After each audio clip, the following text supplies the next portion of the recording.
You know when you're like first getting into music and you normally, well with me, when I first got into music, it was 7-inch singles and I've got this really distinctive memory of the first record. The first record I wanted to buy was the Eurythmics' There Must Be an Angel Playing With My Heart. And my mum at the time told me singles were really expensive, so I couldn't afford it. So I had to wait a couple of years and ended up, my first single that I actually bought myself with my own money was Belinda Carlisle's Heaven Is a Place on Earth, which is not a bad first choice for a single. I mean, I suppose technically the first single that I had was the Dogtanian theme, but that was bought for me and my sisters.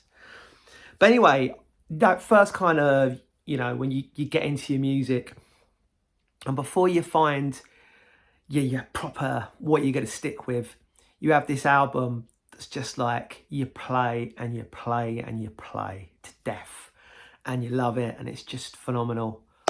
Well, that album for me, that I really distinctly remember going into John Menzies in Maidstone, going through the racks, and I found a copy that had been reduced down in price, and I don't think it was meant to be, but it was this spectacular album, Betty Boo, Boomania.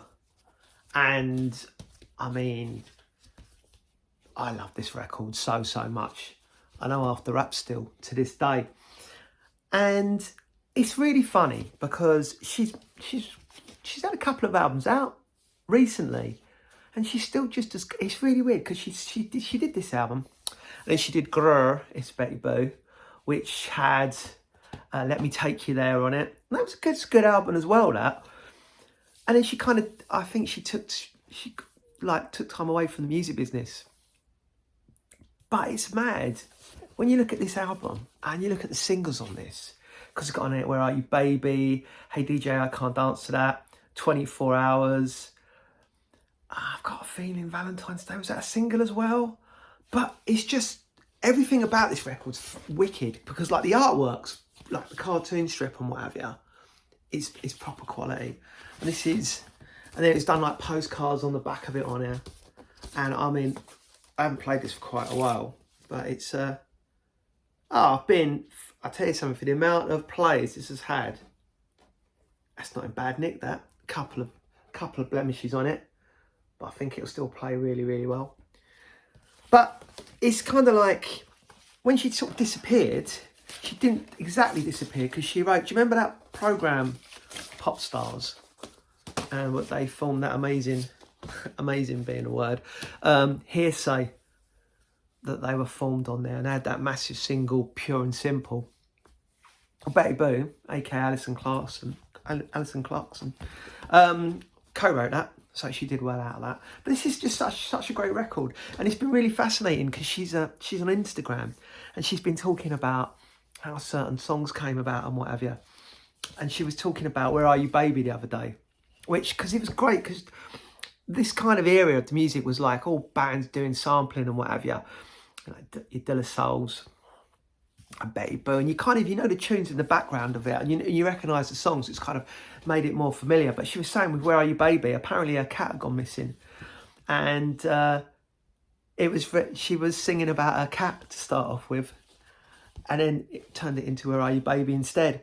But the thing that I remember was great about this, there was an episode of Top of the Pops, I think it was, when she was coming back with Let Me Take You There, and on that episode, Madness were back on there doing My Girl, because they were about to play the Madstock gig at Finsbury Park. This would have been 1992. And Jimmy Nail was on there with Ain't No Doubt. And it's just like, I mean, that's one of the greatest songs ever. I don't care if you don't agree with me, because I think it is. So, yeah, big fan of that song by Jimmy Nail. And Madness. And Betty Boo, and seeing the three of them on there was great. But this album's all written in her bedroom, apparently. And she got discovered, if it recently came up, I can't remember the name of the band. She went to go and see some rock band, and she bumped into him at McDonald's, and she did a bit of rapping for them. But it's been caught on camera.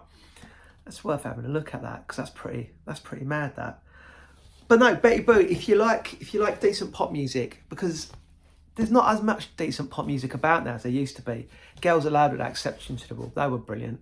But Betty Boo is definitely the way to go. And check out the newer albums as well. This, funnily enough, this has just got reissued. I think this one and the second album on like coloured vinyl and a CD and a cassette for all of the different variants of it. And I think I'm going to treat myself to a new copy because this bad boy has been absolutely enjoyed and played and played and played. And I don't think it'll play as well as it used to. But yeah, thanks for the music, Bay. Cheers.